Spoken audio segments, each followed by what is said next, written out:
Olha só quem chegou, meu consagrado! Aí, chefia, desce mais uma bebida pra essa mesa. Agora tu, meu irmão, venha cá, não seja acanhado, guardei um lugarzinho aqui pra você, senta aqui. Pode sentar, rapaz, senta, que já tá começando o Caneco Furado.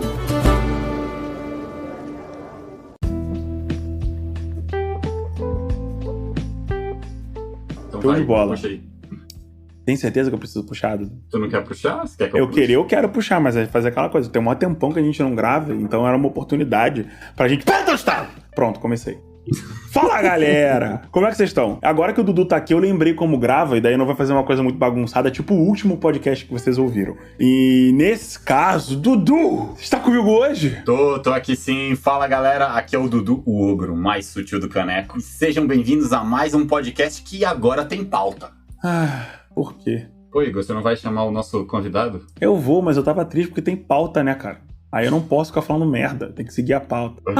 Quem tá comigo hoje, Dudu? Nosso queridíssimo convidado, que gosta de pauta. Nosso convidado hoje é um grande amigo meu. Normalmente é a pessoa que me mata nas mesas que eu jogo, porque o Igor não dá conta. Eu mato você quando eu quero, Dudu. É um grandíssimo amigo meu, Pestinho, nosso também vulgo conhecido como Felipe, pra quem não é íntimo, mas pode chamar... Aqui no podcast é Denis, o Pimentinha. Se apresenta. Eu sou o Peste, eu mestrei RPG há 15 anos, mas a maneira certa de matar o Dudu não é matar o Dudu tentando matar ele, é só deixar ele fazer merda que ele morre sozinho. Exato. Sempre. Todas as mortes do Eduardo ele me contando. Ou então deixar os amigos ficarem assim, não, vai, cura. Aí eu falo, porra, me cura aqui. Aí o cara fica, eu não sei, não cura. Não, pô, quantas vezes é só deixar ele parado que ele morre. Mas, Igor, chega na sessão. Eduardo, você entra numa sala, tem uma cadeira. O que eu faço? Eu quebro a cadeira na parede pra ter certeza que não é uma armadilha. Ótimo. Um pedaço de madeira voa no seu olho e você morre. Você tirou um pra quebrar a cadeira. Ô, Igor, tá bom, para de viajar aí. E me diga, do que se trata o cast? Dudu, hoje eu vou falar de uma coisa que eu gosto muito. Às vezes é difícil de fazer direito se você não tem muito tempo. Às vezes é difícil fazer se você tentar improvisar demais. Mas precisamente é muito importante que você saiba por que falhar é importante. Esse é um tema muito querido e o Pet é especialista nisso, porque nunca vi uma party pra falhar tanto quanto a minha party convencional. Eduardo, meu querido. Sabe o que eu acho? O quê? Eu acho que as opiniões a seguir são nossas. E com os membros do Caneco, nos reservamos o direito de estar errado. Contudo, se você discorda, manda um e-mail. Se você concorda, manda também. Enquanto aí entra a vinheta, vamos. Entra a vinheta, e aí eu grito. Não tem. Pronto. Tá, então você quer começar? Não. Começa puxando. Dudu, esta é a parte que eu leio a pauta, como se eu estivesse falando de forma completamente improvisada. Eduardo, mas me diga, como funciona a falha e o sucesso nos sistemas e como usamos? Será mesmo que falhar é tão importante? Nossa, como você está natural. Nem parece que você está lendo a pauta, Igor.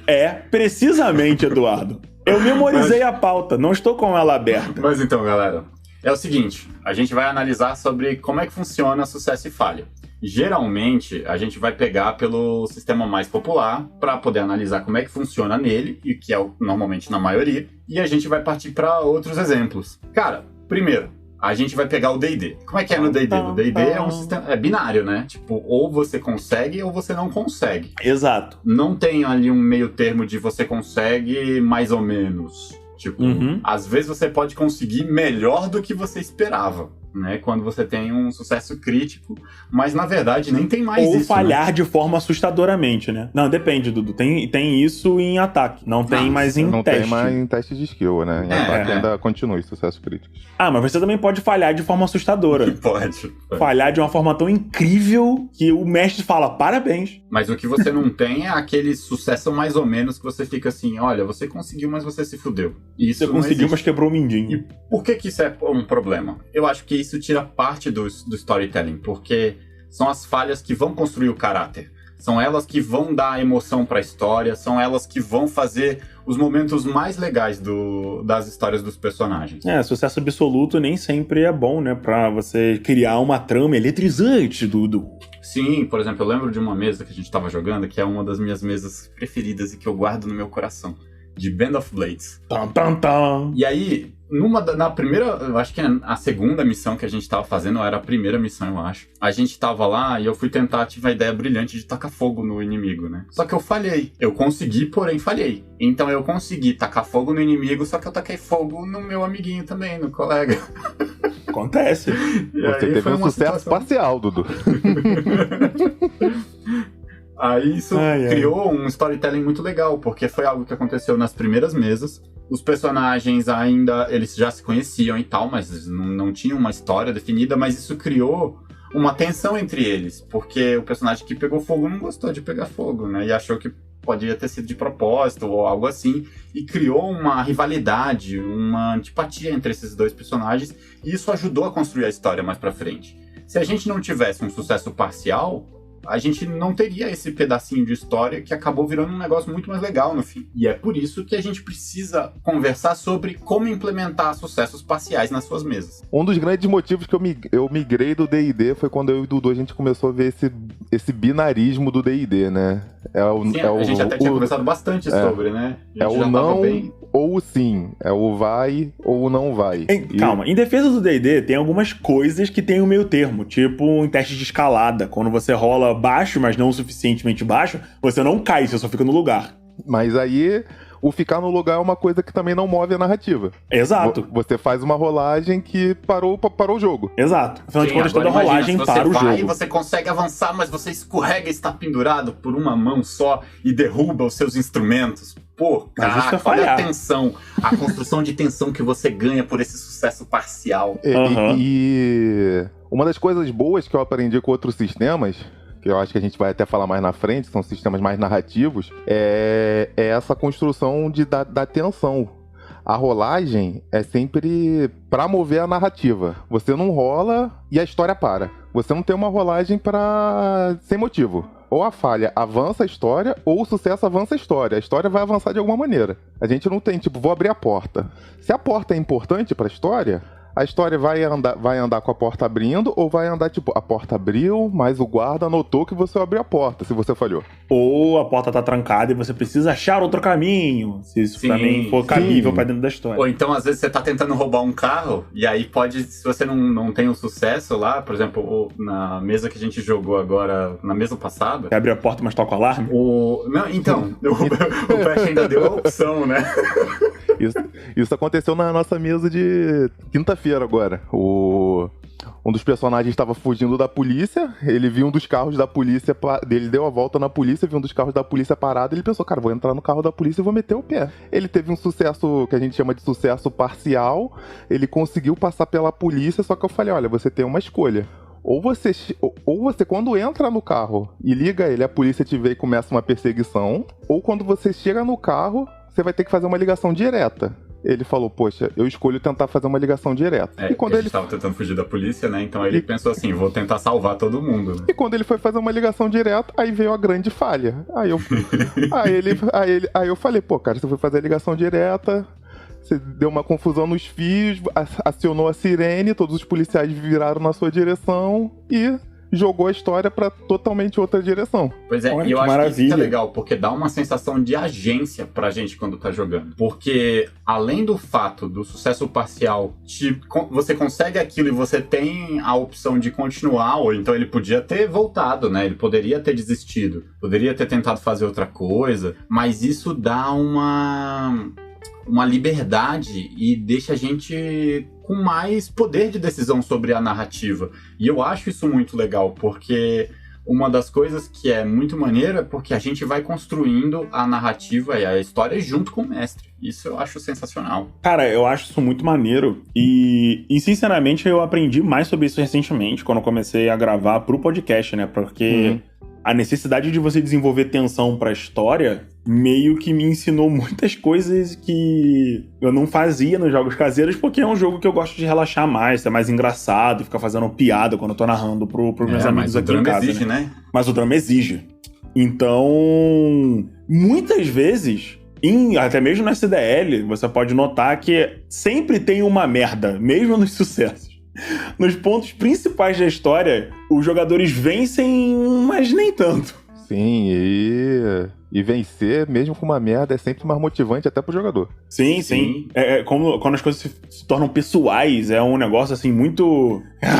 sabe? Tipo quando eu faço o Dudu matar os próprios personagens. Mas isso não é um exemplo bom de ganhar ou perder. Mas isso eu só quero comentar isso. Mas é porque o Dudu já tá tão acostumado a morrer que não tem mais graça. Ah, não, você não tá entendendo, cara. Eu dei um passo além disso. Eu não deixei o Dudu se matar. Eu fiz o Dudu fazer um personagem, jogar com ele, e aí ele descobre que no final que o personagem que ele criou, daquele jeito PvP gostoso, safado, vai matar o personagem dele de verdade que ele criou depois. Nossa, Dudu, eu acho que eu vou roubar essa ideia pra lutar contra você. Não, e aí... e não satisfeito, aí ele pegou e colocou um NPC com relação com o meu personagem e depois me fez jogar com esse NPC. Gostei, que queria matar meu personagem. Deixa eu anotar no caderno aqui. É sempre bom você fazer isso, mas tem que fazer isso com cuidado e com carinho e com gente igual o Dudu. Mas é por isso, gente, que a gente tá galera falando que curte o drama. falhar é importante. Exato. Porque, emoção. ou melhor falando, as complicações no sucesso é que são o importante, que é o que faz legal. Que a falha, ela vai construir o personagem, vai te dar arcos narrativos, igual a gente estava falando aqui, vai te dar um sucesso pela metade, ele pode ser a diferença entre ter uma sessão que foi ok e uma sessão que foi foda, que você vai lembrar durante anos e anos. Afinal de contas, quando você ganha sempre, você não tá ganhando, né? É só terça-feira. E eu acho que o mais importante da falha, assim, pra quem tá mestrando, é sempre lembrar que a falha não é motivo pra paralisar a história. Se há um momento que aquela falha vai parar a trama, é uma coisa que talvez os jogadores têm que saber.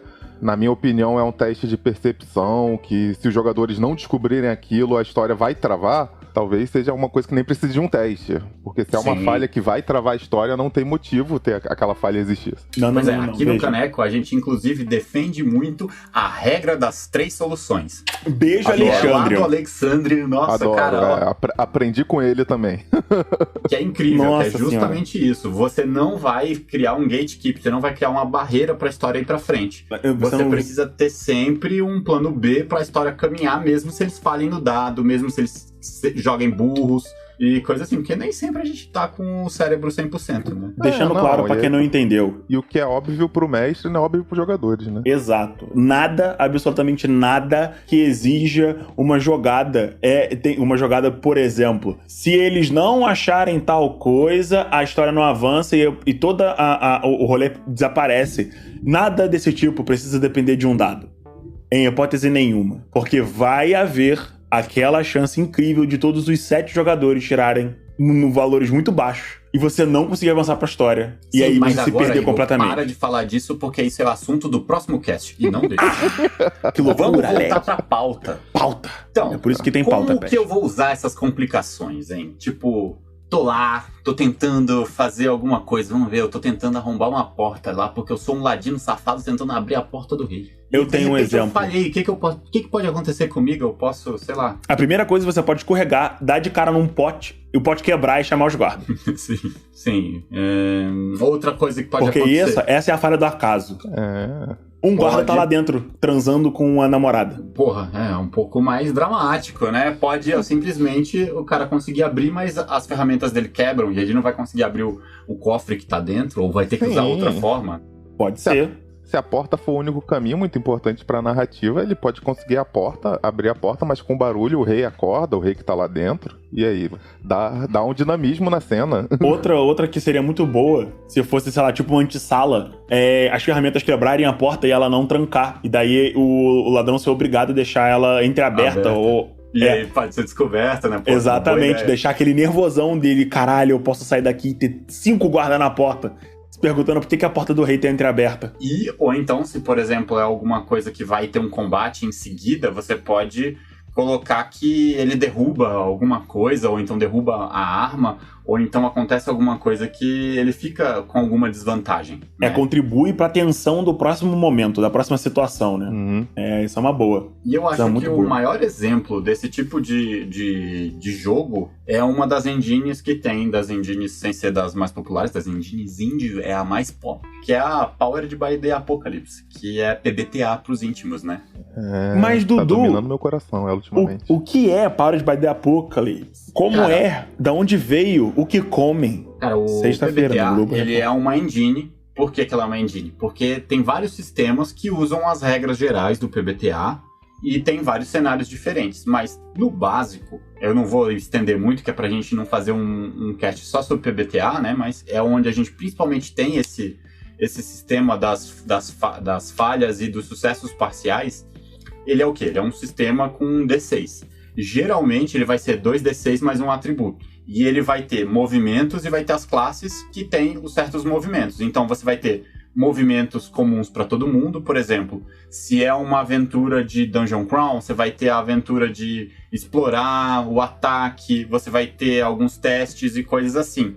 Se é um de Apocalipse, igual a gente jogou Apocalypse World, você vai ter movimentos gerais que são voltados para aquele sistema, né? Por exemplo, você vai ter um movimento de pegar as coisas pela força, tentar conseguir as coisas de um jeito maneiro, ou então se você tá jogando um que eu gostei muito, que era o Rhapsody of Blood, que tinha movimentos específicos do sistema, que é explorar o labirinto do Drácula e coisas assim. Então, você vai ter esses movimentos que são comuns para todo mundo, e você vai ter os movimentos que são os poderes das classes, né? Você vai ter as habilidades que são únicas de cada classe, né? E aí elas vão juntas, elas vão formar um playbook. Então, você vai seguindo com isso, e você vai ter um sistema que é mais ou menos assim. Você vai ter o sucesso, que são o sucesso total, quando é de 10 para cima, porque geralmente são 2d6, né? Um sucesso parcial, que é o 7, 8 e 9, que é um sucesso onde você consegue, mas você tem uma complicação. E você vai ter a falha ou o erro, né? Que é o de 6 para baixo. Isso deixa muito mais ágil, muito mais dinâmico. Muito, muito, muito dinâmico. Eu recomendo, inclusive, se você tá enjoado de jogar aquele sistema tático direto e se estão precisando dar uma oxigenada na cabeça de vocês, joga um PBTA que você não vai se arrepender. No começo é meio estranho, né? Mas depois que você pega... Nosso começo de PBTA foi bem estranho. A gente foi e voltou do PBTA até ele começar a fazer sentido. Fechou, né? fiquei. A gente, inclusive, cara, quando a gente jogou a primeira vez, depois a gente foi jogar o que? Era Pathfinder, não foi? Pathfinder, A gente deu 360, né? Que a gente foi jogar 3,5, né? E depois acabou voltando. Eu acho uma coisa muito interessante do PBTA, pra quem é mestre, eu aconselho super os mestres a jogarem o Apocalypse World, que é o primeirão, né?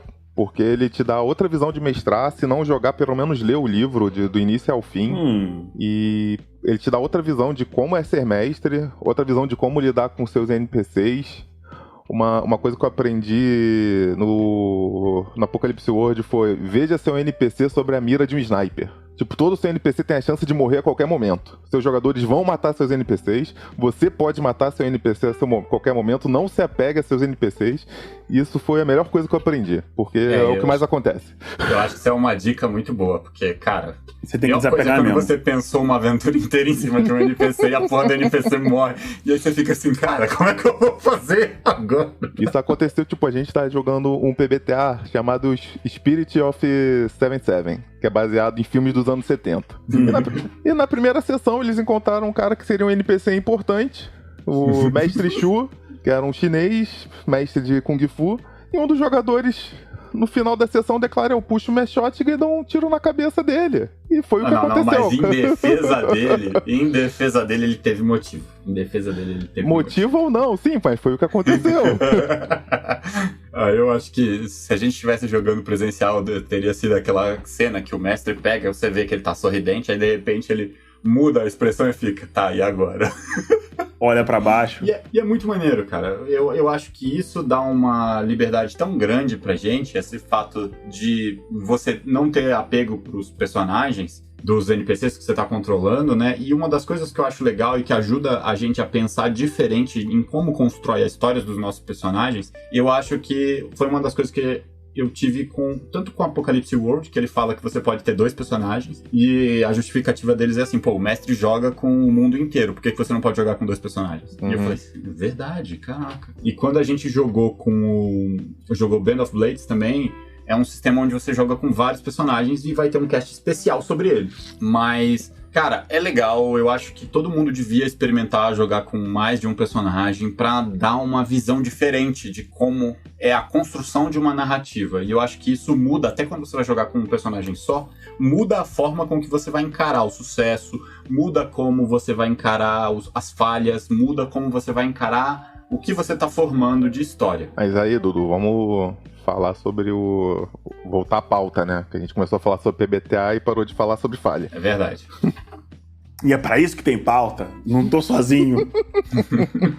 É porque eu me empolguei, sabe? PBTA, ele traz coisas boas, sabe? Eu te traz entendo, coisas Dudu. legais. Mas então, exemplos. Vamos agora dar uns exemplos práticos. Porque a gente deu um exemplo simples aqui do cara que tava tentando abrir a porta do rei. Vamos dar alguns outros exemplos de sucessos parciais que a gente pode usar pra construir um drama, beleza? Vamos. Tá. Igor, me fala aí que você tá tão quietinho hoje, a pauta te deixou intimidado. Queria Não, que você me falasse porque aí, como você usaria um exemplo de um sucesso parcial pra construir drama? um sucesso parcial pra construir drama? Depende, vamos lá. Se for uma coisa psicológica, por exemplo, uma conversa, alguma coisa assim, você pode, por exemplo, diminuir um teste de persuasão e fazer com que o NPC dê um contra-argumento, mas a conversa continua, ele não nega os jogadores. Te dá a oportunidade de continuar uma interação. Se for uma coisa física, aí depende da situação. Pode ser a questão da porta, e a porta fazer barulho, você pode estar escalando e perder seus equipamentos, mas principalmente eu utilizaria mais isso em situações complexas, sabe? Tipo, sei lá, você tá em um ponto de uma sala e precisa chegar em outro ponto e tem um monte de perigos no caminho, sabe? E aí, em vez de fazer 17 testes, fazer 15 rolagens diferentes pra fazer um monte de coisa, você pode fazer um único teste. E aí, de acordo com o resultado, você vai ver o quanto o seu coleguinha ou o seu jogador foi bem sucedido. E baseado nisso, ele cai em algumas armadilhas, ou se enrola no meio do caminho, ou não consegue andar todo o caminho, esse tipo de coisa. Eu acho que esse tipo de narrativa, ele na realidade, ele te cobra como narrador um pouco mais do que você tem a forma binária de narrar, né? Ah, você conseguiu passar pela primeira armadilha. Role de novo. Você conseguiu passar pela segunda. Ah, não, você falhou na terceira armadilha. Você toma 10 de dano. Você passa pela quarta armadilha. Não sei o quê. Exige mais preparação, exige pra você pensar o que tem no ambiente, os objetivos dos NPCs, por exemplo. Porque não adianta, não dá pra você... Se você basear as coisas na rolagem, não dá pra você desenvolver argumento. Então, por exemplo, o cara falha um pouco, como é que isso funciona? Rola de novo. Agora, olha só. Vê que legal. Por exemplo, eu gosto muito de usar sucessos parciais em cenas de perseguição. Porque, tipo, geralmente em cenas de perseguição, ou então cenas que vão ter coisas dinâmicas, eu costumo pedir assim, rola pra mim aí tal coisa 3 vezes. E aí, dependendo do que tá rolando ali, né, se é uma perseguição, eles estão rolando, sei lá, athletics pra correr, ou então eles estão fazendo qualquer outra coisa, tipo uma perseguição em cima de cavalos. Teve uma vez que eu tava mestrando Sétimo Mar, e a gente tava tendo uma perseguição atrás de uma princesa em cima de um cavalo num precipício com a carroça pegando fogo. Sétimo Mar, né? Então, já dramático. imagina como é que é, né? Ou tipo, terça-feira. Se não for assim, não tem graça no Sétimo Mar. E aí, beleza, eles estão lá, tal, aí eu pedi pra eles rolarem 3 vezes. E aí eles rolaram. Não conseguiram todos os sucessos que seria pra conseguir chegar na princesa. Mas, por exemplo, eles conseguiram chegar perto e agarrar na rédea do cavalo e estão sendo arrastados. E aí isso vai, se eles não se mexerem ou não passarem por um teste de acrobacia ou alguma coisa do tipo, eles vão levar dano. Ou então isso pode botar eles numa posição onde a carruagem agora tá indo em direção ao desfiladeiro. E eu geralmente gosto de usar para botar em situações mais complicadas ainda. E principalmente em Sétimo Mar, onde os personagens são muito fortes, a gente precisa colocar eles em situações cada vez mais desafiadoras, onde tem mais coisas em jogo, porque senão vai ser tudo um passeio no parque. Uhum. Eu vou dar o exemplo que aconteceu na mesa em uma das últimas sessões, onde dois jogadores eles foram numa fuga de moto e no meio da fuga eles tiveram uma sucessão de sucessos e falhas e sucessos parciais, onde ele perdeu o controle da moto, bateu em um carro, mas com isso ele capotou da moto, eles continuaram fugindo a pé, entraram em um beco, um correu para um lado, correu para o outro, e isso gerou um movimento na história que, ao mesmo tempo, tornou uma história dinâmica.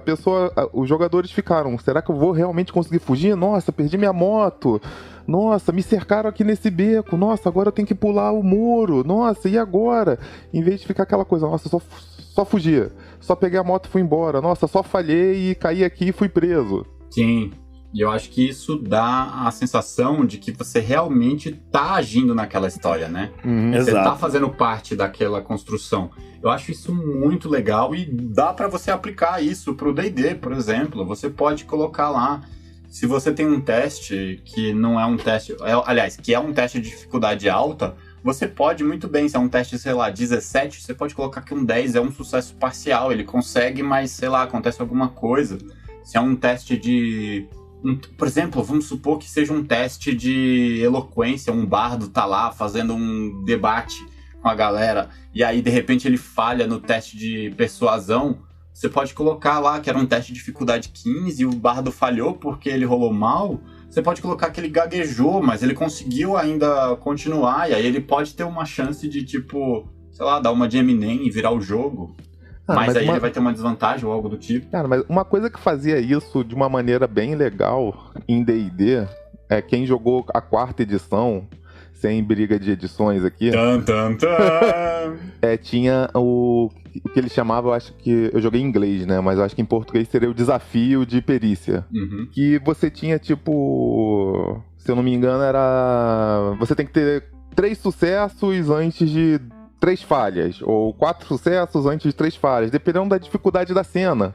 E isso pode ser transportado para D&D dependendo de uma cena do tipo uma perseguição, ou você tá tentando fechar o portal antes dos demônios saírem. Ou você Sim. tem que ter vários, tipo, 3 sucessos em 3 falhas. O mestre pode pensar assim, mas se eles tiverem 2 sucessos, pode ser um sucesso parcial. Eles fecharam mais ou menos o portal, mas saiu 3 demônios que eles vão ter que lidar. Sim, sim. E eu acho O que acontecia muito no desafio da skill era isso. Pra cada falha, eles têm um revés, sabe? Se eles tiverem uma falha na perseguição, eles perderam o equipamento. Se eles tiverem 2 falhas, aconteceu isso.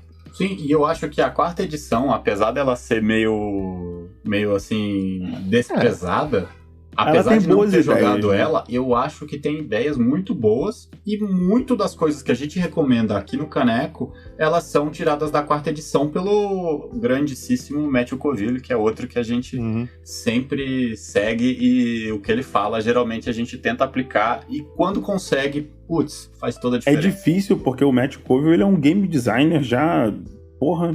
O cara é monstro, né? O cara é velho já no rolê, tá ligado? Ele é sinistro. Ele é sinistrão. Ele fala bastante também do Skill Challenge. E aí é complicado, né? Fazer algumas coisas que ele fala pra gente fazer. Mas eu gosto muito dele também. Eu acho que um bom exemplo do que você falou agora, Dudu, é o seguinte. Quando os seus jogadores eles têm uma sensação generalizada de que não importa o que eles façam, não tem alternativas, eles não tentam ser muito criativos. E aí quando você começa a trabalhar com coisas diferentes, inusitadas acontecendo, e uns acontecimentos assim bizarros, por exemplo, eles falharem uma coisa e essa atitude mesmo assim dá certo de alguma forma. Você tá estimulando a galera a tentar fazer coisas diferentes, avançar na história de alguma forma, ainda que seja aos trancos e barrancos e passando numa pancadaria sem limites, né? Sim. Ainda que a pancadaria seja uma troca de farpas numa conversa amigável ou num chá de domingo. Afinal de contas, Não sou eu aqui que tô pra julgar que tipo de emoção que você precisa durante a mesa de RPG. Pois é, e eu acho que dá pra aplicar esse sucesso parcial, inclusive com monstros de ação. Porque Com certeza. uma das coisas que eu tenho experimentado é de não ter o turno dos monstros. De geralmente fazer os monstros agirem no turno dos jogadores. Então, por exemplo, eu tava mestrando o Senhor dos Anéis e eles estavam lutando contra aranhas. E aí, as aranhas não tiveram o turno delas. Então, quando os jogadores atacavam, elas estavam reagindo, elas estavam fazendo alguma coisa. Então, se eles tiveram um acerto, elas estavam atacando de volta, estavam tentando escapar, tentando dar a volta, tentando flanquear, tentando fazer alguma coisa. E aí, se você tá usando o Minion, ele pode morrer, ou então ele pode, às vezes, escapar, se ele não tem um sucesso, porque às vezes, por exemplo, se é um acerto que acerta a CA se ele dá pouco dano. Você pode considerar isso que foi um sucesso parcial, e o monstro, apesar de ter sofrido um dano, ele foi lá e conseguiu atacar de volta antes de morrer, ou algo do tipo. Então, eu acho que esse tipo de coisa pode fazer você começar a encarar o sistema de RPG como, na verdade, um mecanismo para te dar liberdade, não uma corrente para te aprisionar naquela forma certinha de narrar. E, poxa, quando eu testei isso, os jogadores gostaram bastante e deixou o combate muito mais rápido. O negócio é que é complicado fazer esse tipo de coisa, né? Exige um pouco mais de energia do mestre. Sim, pô. Principalmente por conta de que você é uma pessoa e você tá lidando com 17, né? Sim, na mas, mesa. pô, querendo ou não, rapadura é doce, mas não é mole. Eu sei, mas é aquela coisa. Que a moleza senta no pudim, rapaz. Não tem essa. É porque eu quero deixar claro que, assim, não espere que você vá conseguir modificar uma técnica que você usa há milênios. Por exemplo, você tá narrando do mesmo jeito há um tempão. Em, 3 dias. Não, cara. Senta, pesquisa sobre isso, vê uns vídeos do YouTube, tá ligado? Sim, se prepara pra fazer merda, pra não ficar legal, porque acontece. Hoje mesmo, por conta de que eu tava narrando um programa, uma mesa que não é só uma mesa, é um show, eu tive que encurtar algumas cenas que eu tinha pensado originalmente para ser sessões inteiras, e eu tive que controlar a partida sem dar muita opção pros jogadores, porque senão a gente ia ter um material muito gigante. E agora, isso é chato, eu não tô satisfeito com isso, mas paciência, sabe? Às vezes dá merda, você não vai conseguir fazer tudo perfeitamente, sabe? Uhum. E, Peste, como é que foi a sua experiência quando você começou a narrar nesse estilo, né? No PBTA e etc? Cara, a minha experiência foi complicada. Meu primeiro sistema de PBTA foi o City of Mist, né? Desconheço. City of Mist é um sistema que os jogadores, eles são... É tipo Fables, né? Tipo Fables, cada jogador ele incorpora uma fábula. E eu não entendi nada. Eu não sabia o que estava acontecendo no jogo. Eu tentei mestrar, minha cabeça explodiu. O PBTA pro mestre, primeiro ele é muito diferente, porque o mestre ele é como um jogador. Ele tem os seus movimentos, ele não pode agir como ele quer. Eu não posso chegar e falar, Dudu, caiu um meteoro na tua cabeça, por mais que eu queira. Já não gostei. Ele tem uma lista de movimentos e momentos que ele pode fazer um movimento. Tipo, o mestre pode agir quando o jogador tirar 6 ou menos no dado. O mestre pode agir quando o jogador olhar pra cara do mestre e com a cara do tipo, e aí, mestre, o que aconteceu agora, sabe? E isso pra mim, da primeira vez, foi, eu não quero jogar assim, que porra é essa? É um elemento de narrativa compartilhada bem intenso.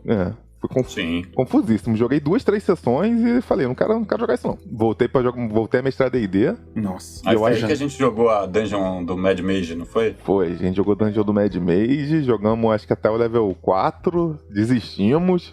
Foi level 5 a gente parou, porque tava já Nossa, cansamos do Dungeon Crawl.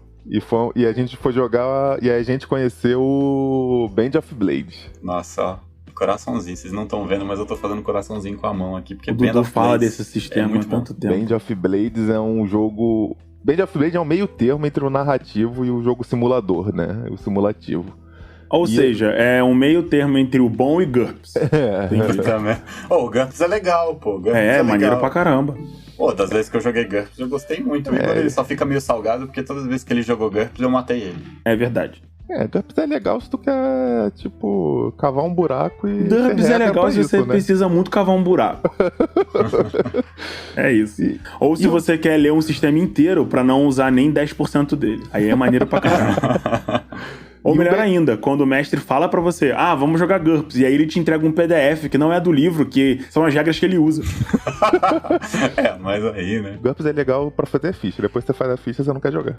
Caralho! Nossa, cara, vocês têm uma experiência de GURPS muito tensa, vocês dois, que é isso? Eu gostava de jogar GURPS, pô. É porque tu jogou com a regra básica, que é tipo, rola o dado e soma aí, mais nada. Parabéns, você tirou mais do que 12. Ganhou. Porque se você vai jogar GURPS com a regra, tipo... GURPS. Com a regra GURPS, que é tipo, rola aí, dano perfurante contra armadura de armadura de couro, aí então o seu dano perfurante é vezes 0,5, mas a armadura de couro, então divide por 3,14. E aí, 5 minutos depois, o jogador tá falando só, tá, foda-se, eu morri, entendi, beleza. Mas calma aí, você atacou o braço, né? Então o dano, na verdade, é vezes 2,5. E aí o jogador só olha nos seus olhos e fala, eu peguei a minha pistola e eu dei um tiro na minha cabeça. E aí o mestre continua com, não, mas aí na sua cabeça estava de capacete. É isso. Tem que ver se vai ricochetear, né? Aí você Preciso ver a regra daqui de como é que é. Aí você rola 18, ricocheteia e mata teu amigo que queria jogar.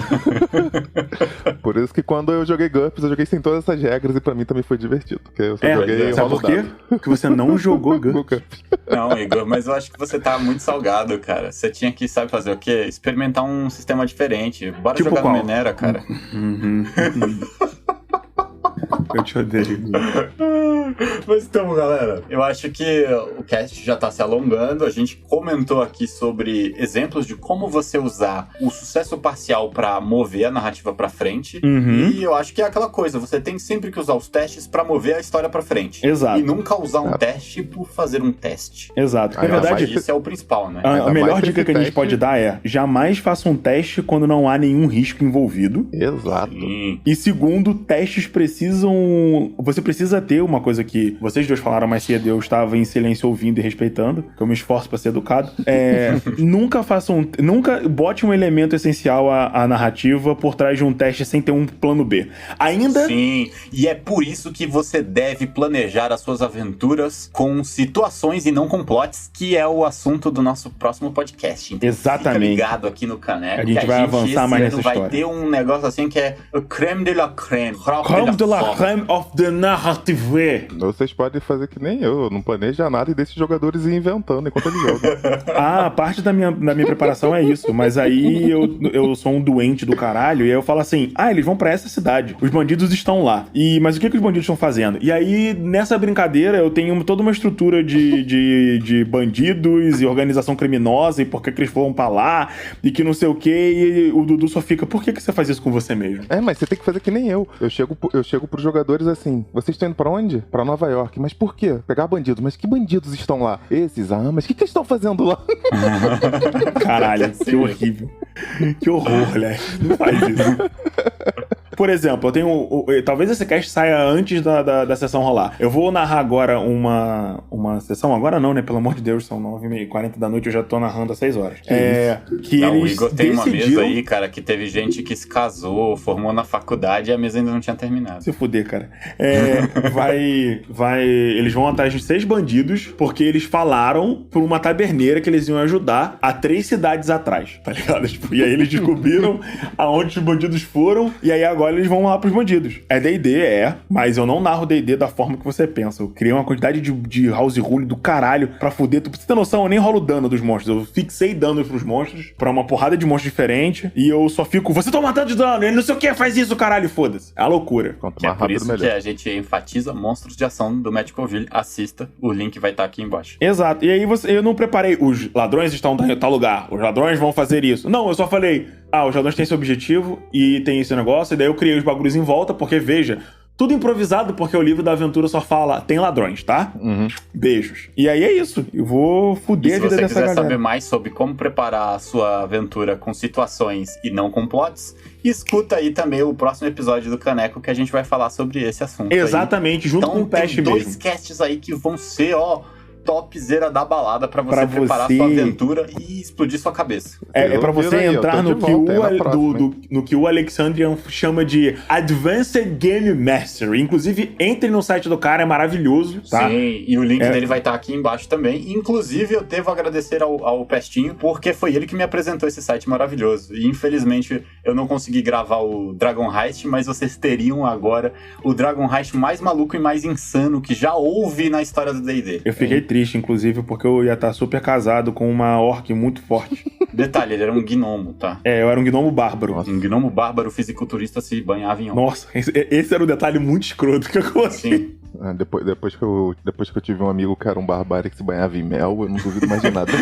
Sabe, eu acho que o que é mais bizarro é que existe mesmo essa parada de se banhar em mel, né, velho? Ai, mano, antes da gente se perder completamente nesse cast, Não apoia é, o cara. Caneco Furado, continua aqui ouvindo, mande o Caneco pros seus amigos, pra galera que tá narrando mal, pra galera que tá narrando bem, que também tem que ouvir, é bom, às vezes é sempre bom voltar, né, pra estudar os detalhes. Escute nossas aventuras, a gente tem aventura de Sétimo Mar disponível, tem aventura de SDL disponível, entretanto, não escute SDL com crianças, é um pouco too much, eu acho, apesar de que, né, Depende nunca da se sabe. criança, né? A galera quando eu tá tinha jogando 6 anos de GTA. idade, ó, o primeiro filme que eu me lembro na minha vida foi Um Drink no Inferno que eu assisti com meu pai. Mas então... Por isso, estamos aí, né, Agora eu tô Dudu? entendendo, né, professor, da sua vida. Estamos aí, né? E virou advogado por quê? Aí o que acontece? E é isso, galerinha do mal. Nosso próximo dado sutil vai ser sobre... Quem mesmo, Dudu? Ainda não, a gente ainda não decidiu qual que vai ser a gravação, mas provavelmente agora eu vou decidir, vai ser sobre... Peraí, eu esqueci o nome agora do cast. Ah, te peguei. Você já falou 3 vezes o nome do cast. Eu já falei, mas eu esqueci agora, pô. O que eu posso fazer? Ah, paciência. Vocês já ouviram aí? Peste, fala pra mim. Fala. Onde é que a gente te acha na internet, além agora do Caneco Furado? Porque claramente você vai ser um membro interino, porque o Dudu é seu amigo e é isso aí. Que é isso, cara? Vocês podem me achar no Instagram. Eu não participo muito, mas eu tô lá. É felipe.s.rosa. Ó. Boa. Dudu, e você, meu querido? Vocês me encontram aqui no Caneco Furado, também me encontram no Twitter como Ogro Sutil, sempre Ogro Sutil, procure por Ogro Sutil, em todas as mídias sociais serei eu, estarei lá. Eu não acho que tenha outro Ogro Sutil, a não ser na Sony, fiquei muito puto porque tinha um cara que tomou o meu nickname. Eu fiquei indignado, mas enfim, superarei isso. E Ogro Sutil, vocês me acham em todas as mídias sociais. Menos no PlayStation. Eu sou o Mestre Migo, conhecido também como o grande ganhador do prêmio Mestre Mal e Filha da Puta do Birro de Cego 2020. Me respeite, tá aqui dando a carteirada. Vocês podem me encontrar no Facebook como Igor Marinho Junqueira. Haha, casei muitão, agora eu tenho uma mozão. Podem me encontrar também no Caneco Furado, geralmente acompanhado de uma coleira chamada Eduardo Marques, porque ele fica me controlando com as pautas. Você também pode me encontrar no Twitter usando a conta do Caneco Furado, fingindo ser o Dudu. E você Sim, também ele faz pode isso mesmo. me encontrar no Instagram do Caneco Furado, também me fingindo ser o Dudu. Sim. Então é isso aí, galera. Vamos fechar a conta e passar a régua. Mua! Beijos. Valeu, galera.